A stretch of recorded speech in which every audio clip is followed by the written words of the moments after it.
हमार 20 बरुए अच्छा धोरी देखावाला के 30 बरुए। अरे बाप रे किसके फीसे हमार 20 बरुए धोरी देखावाला के 30 बरुए। सारा आइटम के फीसे हमार हाथाना बा।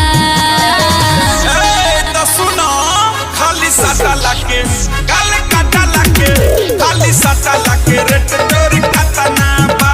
गाले काटा लाके रेट तोरी काटना बा।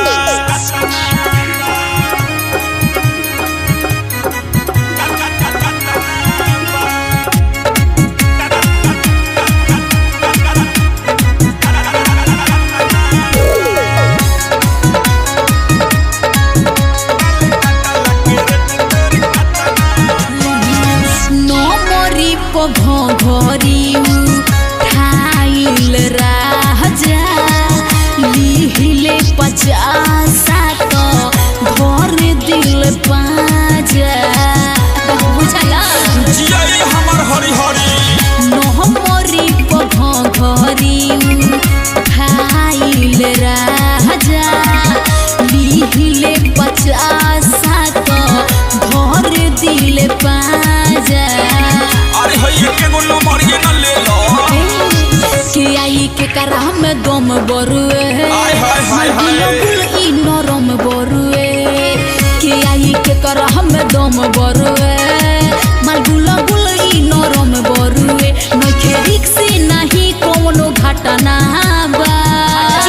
हमर खरबूजा खाली साटा लाके गाले काटा लाके खाली साटा लाके रेट तोरी काटना बा। गाले काटा लाके रेट तोरी काटना बा।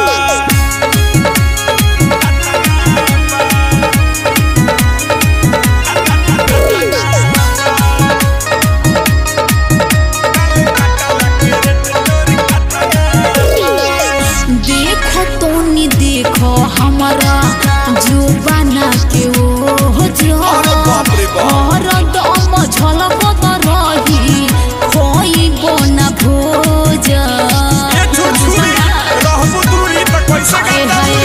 देखो तोनी देखो हमारा जुबाना के ओ जो और दम झलकत रही खोई बोना भोज।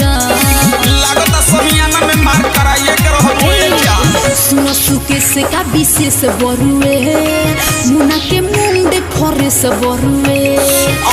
सरिता का विशेष बरुए मुना के मुंडे फरेस बरुए। आई सुनो जे करारा काटना बा। करे जा जान ले लेलु हो खाली साटा लाके गाले काटा लाके खाली साटा लाके रेट तोरी काटना बा। गाले काटा लाके रेट तोरी काटना बा।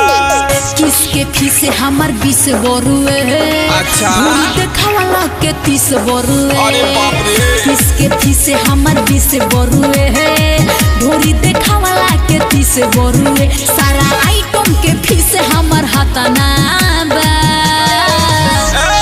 सुनो खाली साटा लाके गाले काटा लाके खाली साटा लाके रेट तोरी काटना बा। गाले काटा लाके रेट तोरी काटना बा। सत्यम रिकॉर्डिंग स्टूडियो खोरी पाकर।